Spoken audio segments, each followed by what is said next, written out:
Isang mahalagang paalala mula sa Presidential Broadcast Service at Radyo Pilipinas, Radyo Publiko, 738. This is a public service announcement. From PBS, Presidential Broadcast Service at Radyo Pilipinas, Radyo Publiko, 738. Paano nga ba mag-register para magkaroon ng schedule sa Bagong Pilipinas Presidential Action Center? Narito ang mga dapat gawin. Gamit ang iyong mobile device, pumunta sa eGov.ph app. Pwede itong i-download mula sa Apple App Store o sa Google Play Store.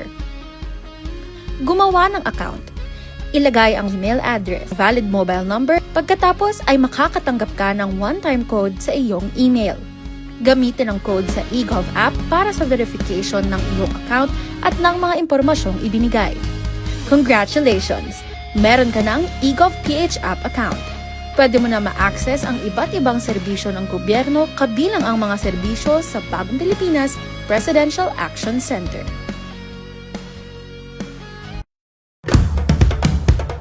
Ito ang Presidential Broadcast Service. Radyo Pilipinas. Radyo Publiko Ng Bagong Pilipinas para sa Bagong Pilipino.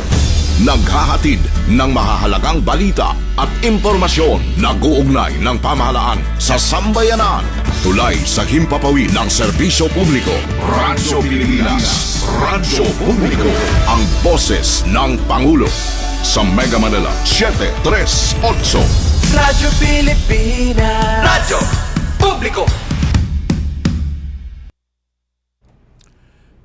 Time check, 5 minuto ang nakalipas sa 3:00 ng hapon. Tahanan ng OFW. Handog ng Department of Migrant Workers at Radyo Pilipinas, Radyo Publiko. Programang maghatid ng impormasyon sa mga polisiya, programa at mga hakbang ng DMW para sa kapakanan ng ating mga OFWs at kanilang pamilya. Tahanan ng OFW. Programang hatid ay agarang serbisyo publiko para sa bagong bayani ng bayan, para sa bagong Pilipinas. Tahanan ng OFW ng Department of Migrant Workers. Dito sa Radyo Pilipinas, Radyo Publiko.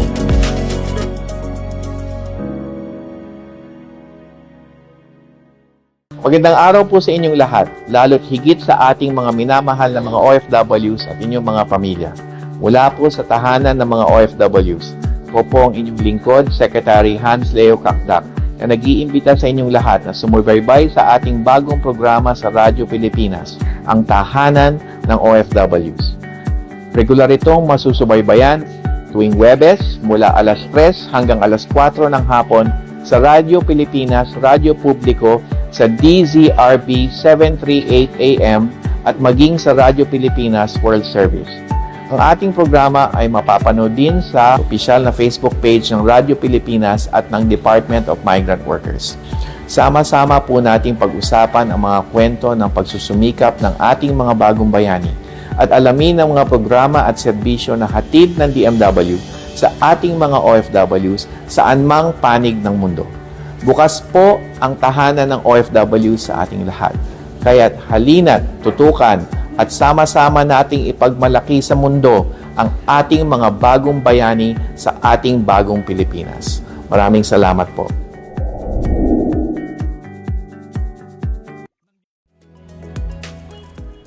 Hello. Narito na naman muli ang tahanan ng OFW. Isang magandang umaga, magandang tanghali, magandang hapon at magandang gabi sa ating mga kababayan at ka-OFW na nasa ibang panig ng mundo. Ngayon ay September 4, 2025 at patuloy nating ahatid ang mga balita, serbisyo at programang inilaan para sa ating mga bagong bayani. Ako po ang inyong lingkod, Assistant Secretary Vinicio Ligaspi. Kasama ko muli ang isa sa mga kasamaan sa DMW Land-Based OFW Concerns, si Mr. Roland Blanco. Welcome back, Roland. Salamat po, Asek. Magandang hapon, Asek Veni. Maraming salamat sa muling pagtanggap ninyo sa akin dito sa programang ito para sa ating mga OFW. Sa lingguhang programa na inaabot natin ang ating mga kamay sa ating mga mahal na OFWs. Binabati ko po kayo, magandang hapon sa ating mga kababayang OFW sa masulok ng mundo. Alright, live po tayong napapakinggan sa Radyo Pilipinas at napapanood sa official Facebook page ng Department of Migrant Workers. Panoorin din mamaya ang replay ng ating episode sa RP World Service. Ika-33 episode na ngayong hapon po, Asik Benny. Alam mo, Asik, ay hanga talaga ako kay Asik Kiko sa sobrang kasipagan din. Opo, si Sec Hans, Asik Kiko ay dumalo sa 15th Roundtable on Labor Migration in Asia. At ito po ay inorganisa ng Asian Development Bank Institute, OECD at International Labor Organization, ILO sa Japan. Yan ay isang pagbisita at pulong kasama ang humigit kumulang 80 Filipino community Philcom leaders sa Tokyo. Shout out po sa iyo, Asik Kiko, at sa Japan at abala ngayon sa National Reintegration Network, isang whole of government approach para sa pagpapaunlad ng mga OFW at kanilang pamilya. Tama ka dyan, Carolan. At ingat po kayo dyan, Asik Kiko. Hinihintay rin po namin ang inyong pagbabalik dito sa studio. And of course, namimiss na rin po natin yung mga banding sa opisina at lalong-lalo na ngayon na ang dami pong mga programa na inilalatag po ang ating National Reintegration Services. And speaking of leaders, ngayong hapon ay makakasama natin ang advocate at leader na si Mufida R. Daknas, Director General ng OFW Council of Leaders sa Jeddah, Saudi Arabia. Ating kakamustahin ang mga Filipino communities dyan sa Middle East. Pero bago yan, narito muna ang ilang mahalagang balita mula sa tahanan. Balita mula sa tahanan. Magandang hapon, narito ang mga pinakamalalaking balita sa DMW nitong nakalipas na linggo. Serbisyo at proteksyon para sa mga OFW sa UAE, mas pinaigting. Sa muling pagbisita ng Department of Migrant Workers sa Dubai nitong August 31, tiniyak ni Secretary Hans Leo J. Kakdak ang pagbibigay ng red carpet na serbisyo para sa mga OFW sa kanyang pagtalakay sa mga bagong programa at reforma para sa kanilang kapakanan. Sa isang open forum kasama ng OFWs, inihayag ng kalihim ang pangunahing reforma na pagtataas sa $500 na minimum wage para sa mga domestic workers. Ilan pa sa mga reforma ay ang Know Your Employer interviews kung saan makakapanayam ng OFW ang kanilang magiging employer bago ang deployment, tao ng medical check-up, rest days, regulated work hours, at mahigpit na pagbabawal sa passport confiscation. Hinikayat rin ng kalihim ang mga OFW na samantalahin maging ng kanilang mga kaanak ang libreng health services sa OFW Hospital sa Pampanga at bagong partnership sa Grand Infinity Clinic sa Dubai, bukod pa sa legal at financial assistance mula sa DMW Action Fund. Ipinaalala rin ang benepisyo ng online employment contract verification system na makapagtitipid ng oras at gastusin ng mga OFWs, gayon din ang target na mapabilis ito at ang paggamit ng OFW Travel Pass na napapalit sa dating OEC. Balita mula sa tahanan. DMW at Japan, mas pinalakas ang relasyon. Mas pinalakas pa ng Pilipinas at Japan ang ugnayan makaraang bumisita sa Department of Migrant Workers sa Makati City nitong August 29 ang delegasyon mula sa Aichi Prefecture sa pangunguna ni Governor Hideaki Omura. Malugod naman silang tinanggap ni Undersecretaries Dominic Rubia Tutay, Bernard P. Olalia at Felicitas Q. Bay. Dito tinalakay ang mungkahing Memorandum of Understanding sa pagitan ng DMW at ng Aichi Prefectural Government hinggil sa pagtanggap, pagpapaunlad at palitan ng industrial human resources. Tutugma ito sa nakataktang pagpapalit ng Japan mula sa Technical Intern Training Program tungo sa bagong Ikusei Shuro Skills Development System na ipatutupad sa 2027. Nagkasundo ang dalawang panig na bumuo ng Joint Technical Working Group at magsagawa ng online consultations upang tapusin ang teksto ng kasunduan. Ang Aichi Prefecture ay nagsisilbing tahanan ng pinakamalaking Filipino community sa Japan na may tinatayang 45,864 residente, kabilang ang halos 8,000 na may work visas. Balita mula sa tahanan. At kami ang inyong mga naging tagapagbalita. Ako si Danilo Garcia. At ako naman si Angel Neliasca para sa tahanan ng OFW, Radyo Pilipinas, Radyo Publiko. At yan po ang balita mula sa tahanan. Pero bago natin ipakilala ang ating bisita ngayong araw, karagdagang updates po mula sa ating ahinsya.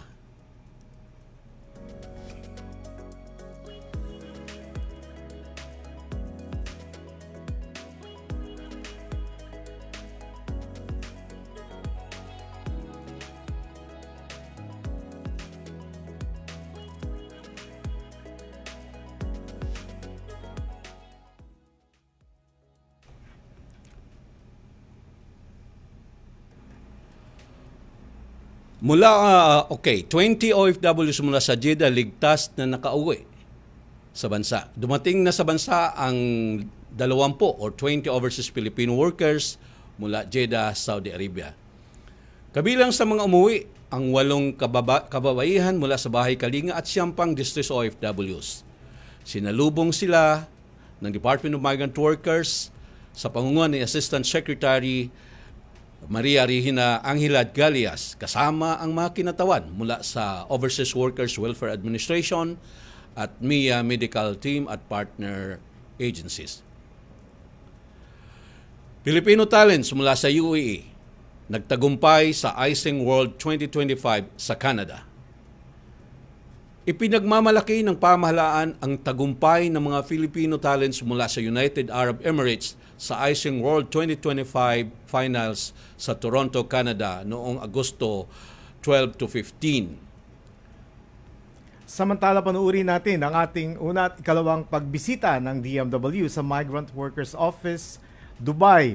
Kabilang ang unang araw ng serbisyo caravan noong August 3 at ikalawang pagbisita sa Dubai nitong nakaraang linggo lamang.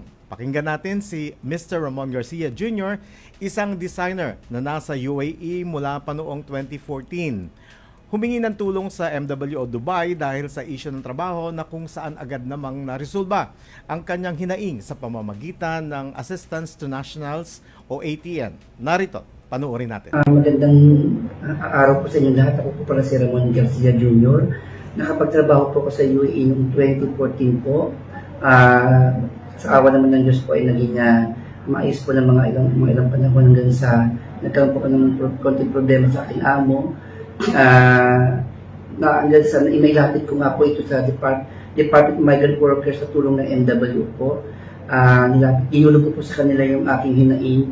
Sa awa naman po ng Diyos, kanila natugunan ng ganun po kabilis. Basta nagsabi lang po ako ng katotohanan po at hindi po natakot sa kanila. Nagpapasalamat po ako sa MWO po ng Department of Migrant Worker po sa mga tao po dito tumulong sa akin, kay Atty. Islam, kay Ma'am Iris, kay Ma'am Cecil, sa mga bumubuo po dito na walang sawang tumutulong po sa aming mga Pilipino. Muli po ang dalangin ko, laksan lang po natin ang loob natin, lagi tayong manalig sa poong make-up. Yun lang po at mabuhay po ang bansang Pilipinas.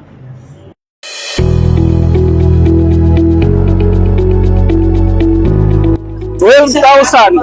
Nakita niyo kung gaano karami po ang humingi ng serbisyo dito sa DMW Bagong Bayani ng Mundo Serbisyo Caravan. Ito po yung ating mga serbisyo na ibinibigay sa inyo ngayon. Nandyan yung DSWD, nandyan yung Philippine Attorney's Office or PAO, nandyan po ang OWA, nandyan din po ang ating embassy or consulate sa mga assistance to national. Nandyan yung SSS, Pag-ibig Fund. So marami po tayong mga nandito ngayon. Ilan po ang ating mga nakatutok sa contract verification. So nakikita po natin ang service talagang talagang pinupuntan dito is yung contract verification maliban pa po doon sa ibang servisyo. Narito po tayo ngayon sa Migrant Workers Office natin dito sa Dubai para sa ikalawang araw ng pagpapatuloy ng Serbisyo Caravan. At dito po sa aking likuran, narito po yung Philippine Statistics Authority na talagang tax office po, at makikita po natin sila po yung ating mga nagpunta po kahapon sa World Trade Center na hindi na na-accommodate, kaya nandito sila ngayon para ipagpatuloy yung kanilang mga kailangang mga datos para doon sa pag-issue ng kanilang ID. At narito rin po sa Assistance to National section po ng ating Migrant Workers Office. At makita po natin na patuloy po yung serbisyo ng ating mga opisyalis dito, at patuloy po yung dating ng ating mga kababayan para sa pag-ingit ng serbisyo. Yung Assistance to National, dito po makikita natin kung ano yung mga kailangan na pagdating sa repatriation, medical assistance, legal assistance, and of course, dito nakatutok ang pondo na manggagaling sa Action Fund. Ikutin din po natin yung kapang servisyo na nandito ngayon sa Migrant Office. Mga kabayan, ang normal na servisyo po ng ating Migrant Workers Office ay patuloy po. Punta lang po kayo kung may mga kailangan ko yung servisyo sa ating Migrant Workers Office dito sa Dubai at saka sa ating funcionaria.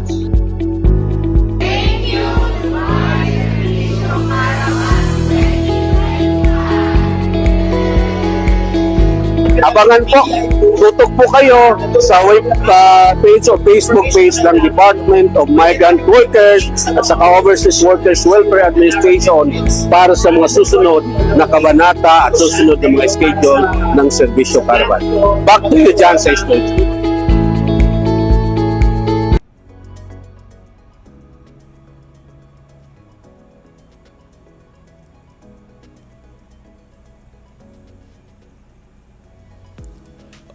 Okay. Back to studio. Parang bumalik na ako dito kagad, Carol. Kanina lang, nasa Opo. Dubai ka.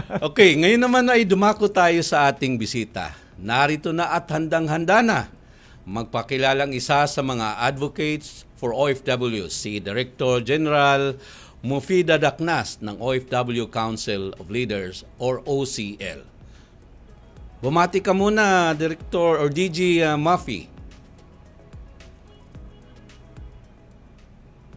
Magandang araw po sa lahat ng viewers at sa lahat ng mga taga-DMW, sa lahat ng OFW around the world.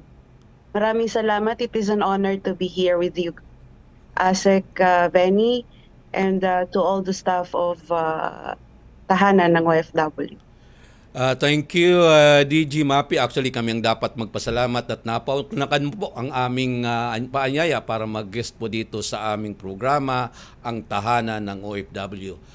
Of course, sa hindi pa po nakakaalam kung ano yung OFW Council of Leaders, pwede mo bang paki-explain in brief ano ba ang advocacy nito, kailan nagsimula nito, at ano yung mga tungkulin na ginagampanan o mga ibinibigay ng OCL para sa ating mga overseas Filipino workers? Yes, ASEC, actually naganap ang pag-organize ng OCL last 2015.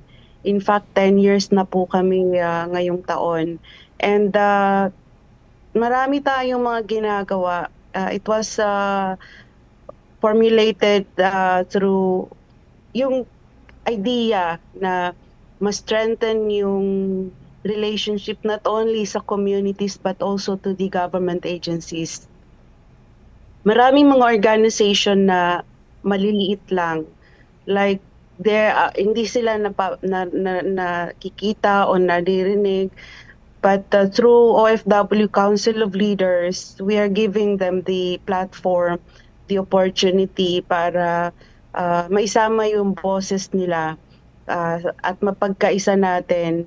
Kasi crucial po kasi yung the bridging, kung ano po man yung mga pinaglalaban natin, ano yung mga cause ng mga nasa ground ng mga OFW, dahil doon naman talaga yung real issues. Sila yung nakakaalam paano yung mga solution. Kaya yun po yung ginagawa natin. We consolidate the voices, and we make it as one, and that is where the OFW Council of Leaders stands for. Marami tayong mga advocacy, marami tayong mga ginagawa. And I'm very glad that in 10 years journey, ang dami nating accomplishments, kagaya ng mga pagsama natin sa mga Serbisyo Caravan that recently happened here in Jeddah, Saudi Arabia, yung pag-internalization natin sa OCL, at marami pang iba po, like personal advocacy, like championing the women and children's cause. Maraming mga organizations na bumubuo ng mga any kind of event, charity events, and a lot of things, and we are there to always support.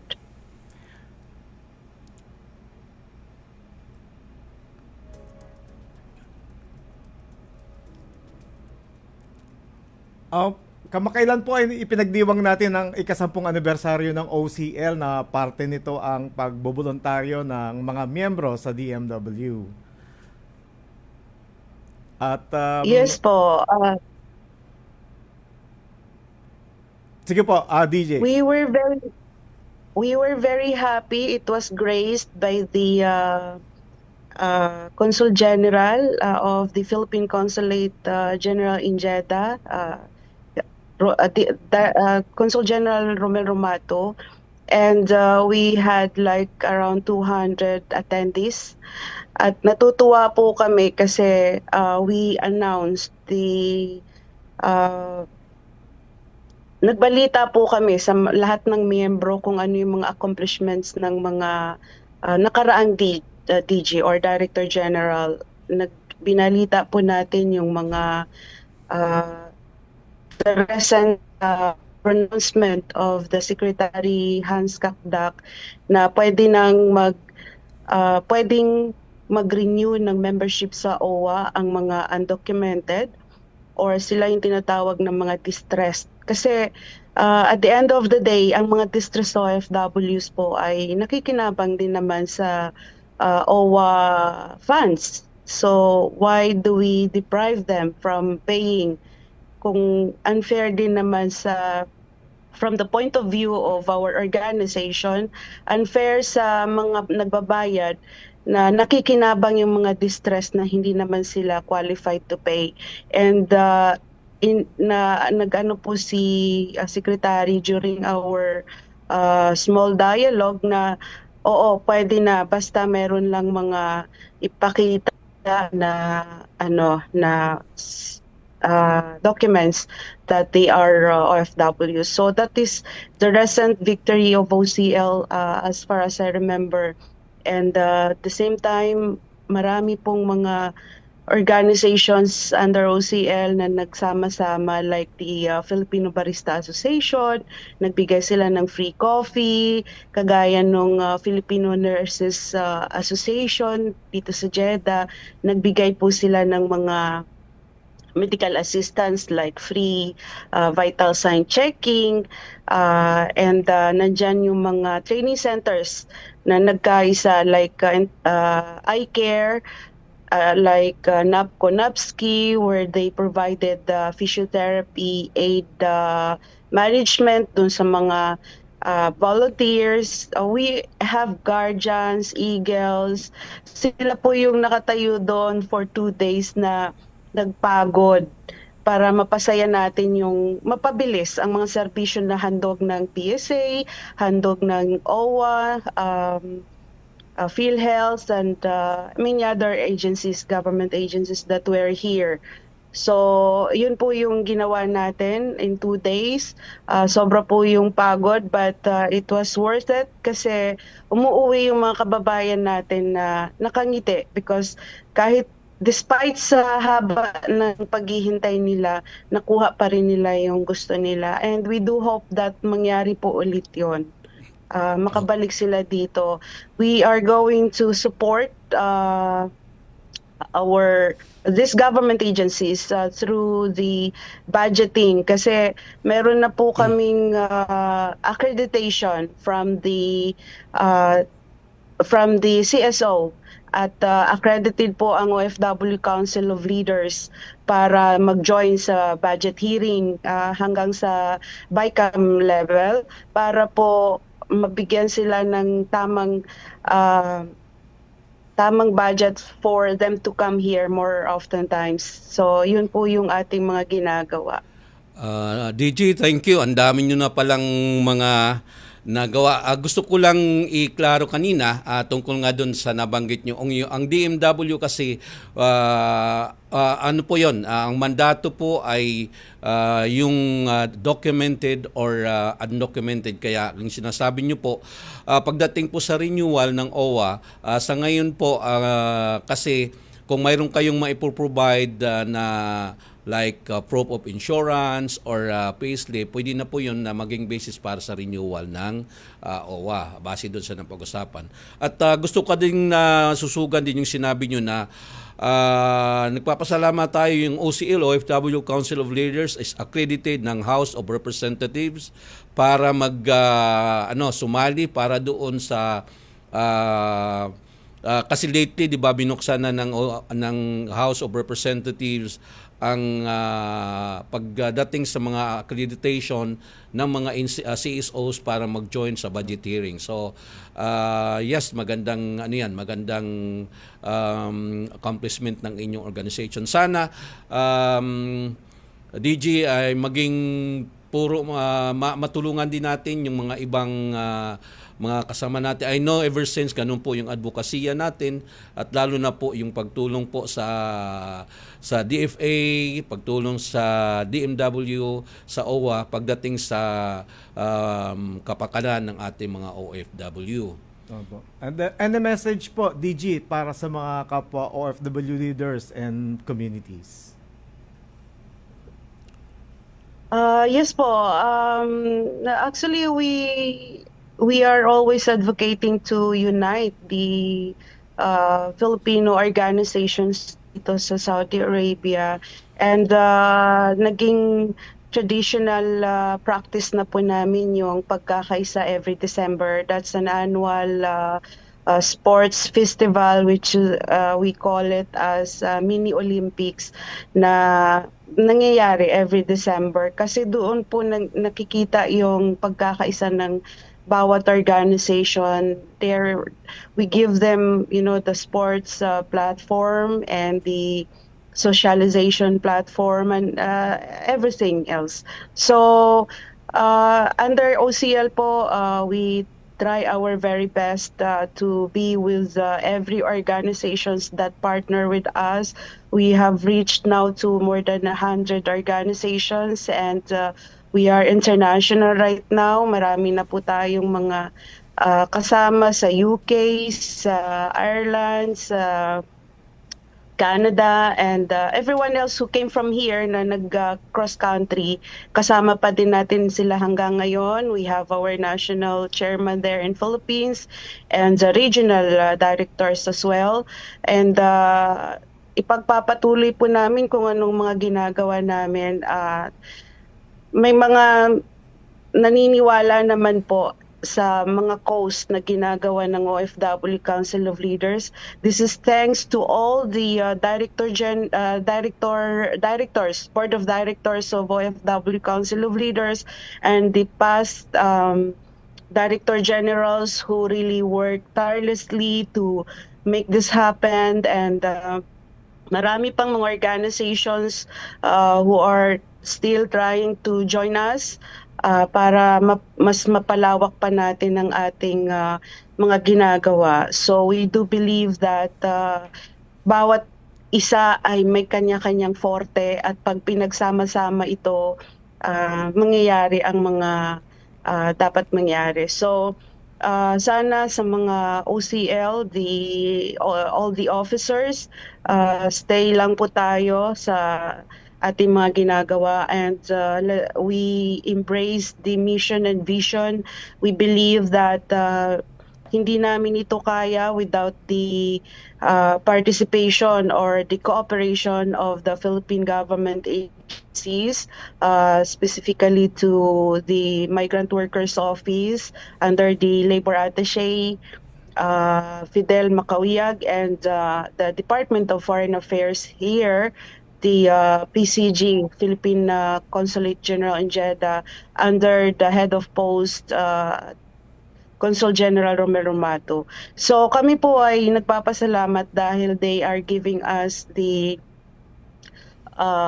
the ears. They listen to what we say, at napakaganda po ng approach dahil sa nagkakaisa not only the Filipino communities but as well as the Philippine government agencies. The same po sa Department of Migrant Workers Office. Department of Migrant Workers, we are very happy na nandyan po ang mga ibang dating mga taga-OCL kasi alam nila. Ang sinabi ko po last time kay the late Secretary Susan Tutso Ople, sabi ko sa kanya, Madam Secretary, you will succeed. Kailangan mo lang yung mga tamang tao para tumulong sa'yo para mapalago mo ang DMW. So she was gladly reciprocating those conversation, and she was very happy during that time. May her soul rest in peace. And sa inyo po, sa sekretary natin, sa inyo ASEC, maraming salamat sa lahat ng ginagawa ninyo para sa mga OFW, para sa kapakanan ng pamilya ng mga OFW. We will always be here to be your partner, not maybe sometimes as a critical of your actions, but we will support whatever the programs that the DMW are doing, kasi isa po tayo sa mga boses noong mga panahon na yun para magkaroon ng department para sa mga migrant workers. Alam niyo po yung mga pinaglaban natin noon. Maraming beses tayong naglabi ng mga ayaw natin mangyari, and binabantayan natin most especially yung fund ng PhilHealth. Yun po yung isa sa mga nagawa natin na dumating hanggang sa Korte Suprema yung issue na yon. Ang mga letters natin going against the pronouncement before na lahat ng mga OFW ay magbabayad, but we opposed that dahil hindi naman po nga beneficial sa atin. So sa mga OFWs around the world, those who are watching right now, kami po ay laging tatayo sa inyong panig, at nandito lang po ang OCL para sa inyo. Thank you, OCL family. All right. Maraming salamat, at napakinggan po natin si Director General Mufida Daknas live mula sa Jeddah, at of course nagpapasalamat din tayo sa ating dating Secretary, the late Secretary Susan Tutso Ople. Shout out din pala sa ating masipag at poging Labor Attaché, Attorney Fidel Macawiyag, and of course congratulations po sa newly promoted, minted na Chief of Mission, Conjen Romel Romato. Congratulations po, Congratulations po.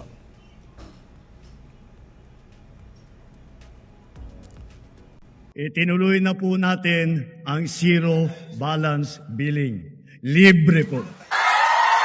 Ibig sabihin, ang serbisyo sa basic accommodation sa ating mga DOH na ospital, wala nang babayaran ang pasyente. Ang dami pong challenge, hindi po namin alam kung saan namin kukunin, ganon, nag-iisip kung paano namin mababayaran. Siyempre po, masayang-masaya, super saya po dahil na zero billing po kami. Opo, malaking po talaga, malaking tulong po. Mabilis lang din po. Bayad na ang bill ninyo. Uulitin ko, wala nang kailangan bayaran ng pasyente basta sa DOH Hospital dahil bayad na po ang bill ninyo. Naiyak ako kasi sobrang saya. Maraming salamat po, Mr. President Bongbong Marcos Jr. Hindi kami nagkamali ng taong ihinalal.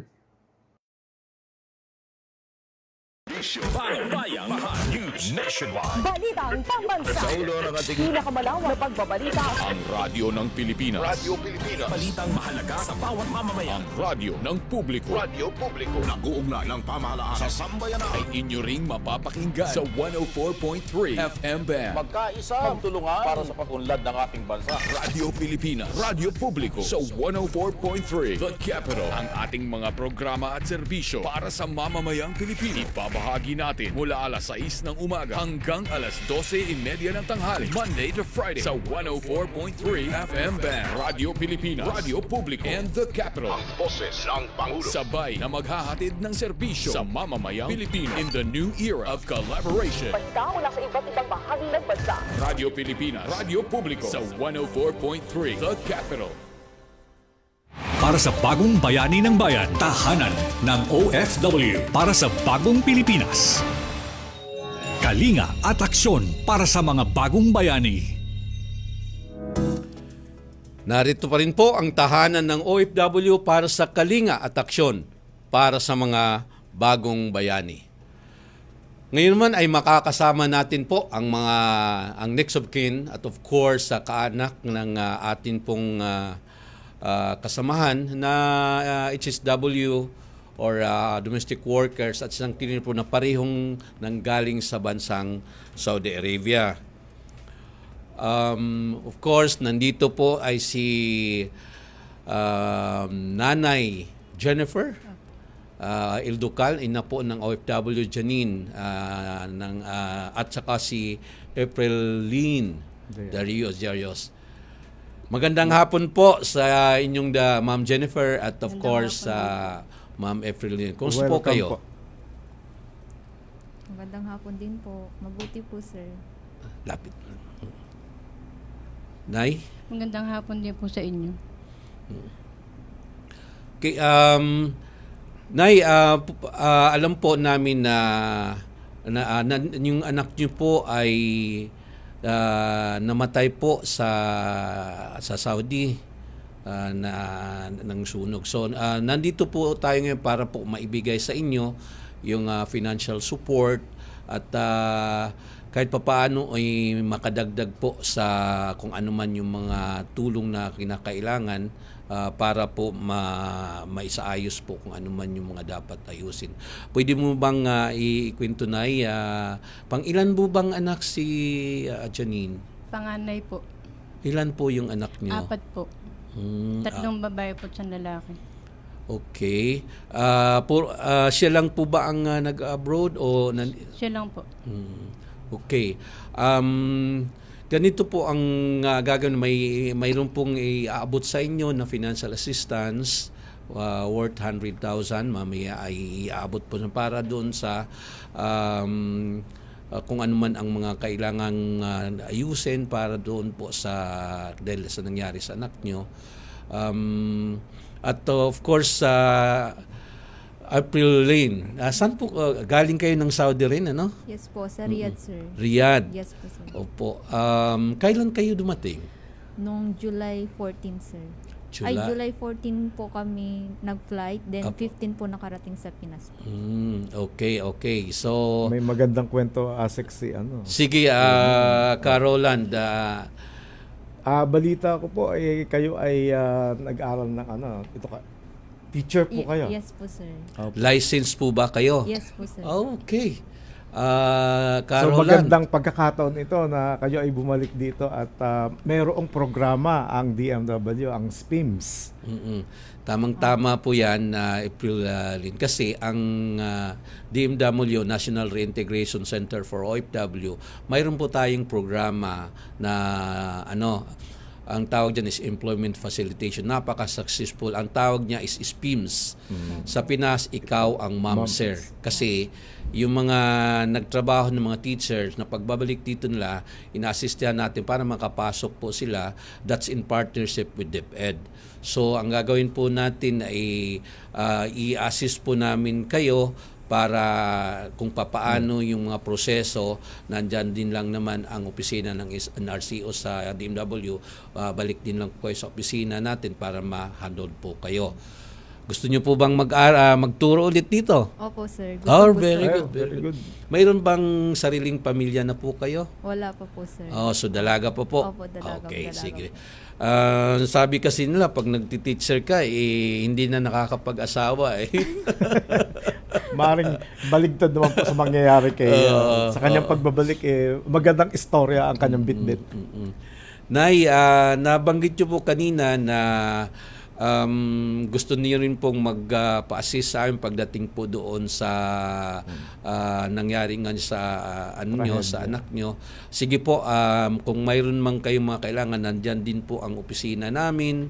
Mayroon po tayong mga legal, mayroon tayong mga social welfare attaché o kaya sa region natin para kung ano man po yung mga kailangan, ma-handle po namin kayo. Matutulungan po namin kayo. Thank you po. Sige po. Carolan, wag na nating pagtagalin siguro i-award na natin, ibigay na natin yung financial assistance na tapos kay kay Efren Joy. Ito po.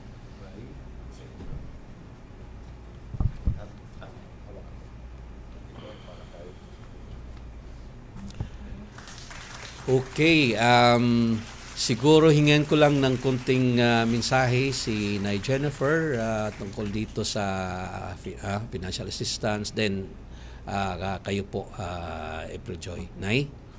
Maraming salamat po, sir, sa tulong ninyo ibinigay. Malaking bagay po ito sa pamilya niya po, sa dalawang anak po niya. At ang gustong-gusto rin po niyang mangyari po, sir, nung nabubuhay siya, yung matubos yung bukid namin. Okay. Sige po, Nay, kung ano man ay nandito lang po ang Department of Migrant Workers para po tulungan, alalayan kayo para makabangon po dyan sa Sige na, huwag na lang. Medyo nagiging emotional siya. Evelyn, mensahe para sa ating mga ka-OFW na nanonood. Sa mga ka-OFW ko po, mag-ingat po kayo lagi dyan sa ibang bansa. Alam ko po kung gaano po kahirap dyan. Mag-pray lang po kayo lagi. Dito po sa cash assistance na natanggap ko po ngayon, Sir Hans, Sir Benny, salamat po. Sa DMW, maraming salamat po. Okay. Thank you, Evelyn. Thank you, Ma'am Jennifer. Pasalamat po tayo sa ating Pangulo, Pangulong Bongbong Marcos Jr. and of course, ang ating departamento para continuous lang po itong assistance natin sa mga kababayan natin na hindi pinalad o nangangailangan ng tulong. Okay. At yan po ang ating mga bisita ngayon. Salamat po sa pagpapaunlak. Para lamang po sa ilang anunsyo, magandang balita, extended na ang submission ng entries para sa Likha Global hanggang September 7, 2025. Mas may oras ka pa na para mag-register at ipakita ang iyong kakaibang business idea sa global stage. Baka ito na ang susunod mong tagumpay. Bisitahin lamang ang ating official Facebook page ng DMW NCR para sa iba pang detalye. Yes, alam mo, last week yun yung natin yun yung topic natin. Napakaganda. Alam mo ba na business idea. Pag naging finalist ka, that's 100,000 na kaagad. Hindi naman premium, parang premium na rin. Then, premium puhunan. Oo. Pagkatapos, pag nanalo ka pa, yung first prize is 500,000, 500,000. So, yung mga ka-OFW natin, bisita lang po kayo doon sa Facebook page natin at nandun po yung link extended hanggang September 7. Yung tungkol dito sa Likha Global. Hanggang linggo. Meron pa sila hanggang linggo po. At of course, nagpapaalala po ang ating Embahada ng Pilipinas sa Singapore, Carolan, sa ating mga kababayan na naninirahan at nagtatrabaho doon. Kasi doon po sa Singapore, bawal po yung nagkakaroon ng ibang trabaho na hindi po yung talagang trabaho. May parusa.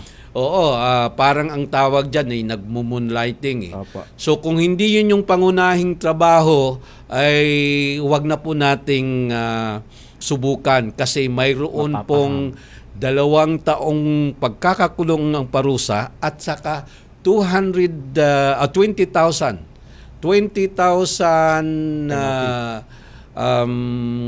penalty po. Penalty in 20 or 200,000 in Singapore dollar, which is around 900,000 pesos, almost 1 Huwag nyo million. nang subukan. Alam natin to, Ka-Osman, kasi kahit doon sa Saudi Arabia, Ka-Osman, Roland, dahil doon sa Saudi Arabia, ganun din, bawal din na mayroon ka pang ibang trabaho. So, yun ang paalala namin. Bawal ang moonlighting. Bawal yung moonlighting sa Singapore para hindi ho po magkaroon ng problema. Okay. May mga halagang anunsyo pa yata po, Asik Benny. Oo nga eh. Para sa mga mahalagang anunsyo, komento o iba pang paghingi ng serbisyo, makukontak ang DMW sa mga official na website, email address, social media channels at hotline numbers na makikita ninyo sa screen. Muli po, para sa ating mga OFWs na nasa abroad, ugaliing kumuha ng updates sa ating DMW official accounts. Amin pong pinahalagaan ang inyong mga feedbacks para higit kayong mapaglingkuran. Aming inihahatid ang programang Tahanan ng OFW via Radyo Pilipinas, Radyo Publiko. Ako po si Roland Blanco. Ingat po sa ating mga kababayan ngayong panahon ng tagulan. At ako naman po ang inyong lingkod, si Assistant Secretary Benicio Legaspi. Muli, samahan niyo po kami sa susunod na Huwebes sa parehong oras. Abangan ang susunod na episode na may makabuluhang talakayan para sa ating mga bagong bayaning OFW. Kita-kita tayo muli sa nag-iisang paboritong programa ninyo, ang programang Ang Tahanan ng OFW.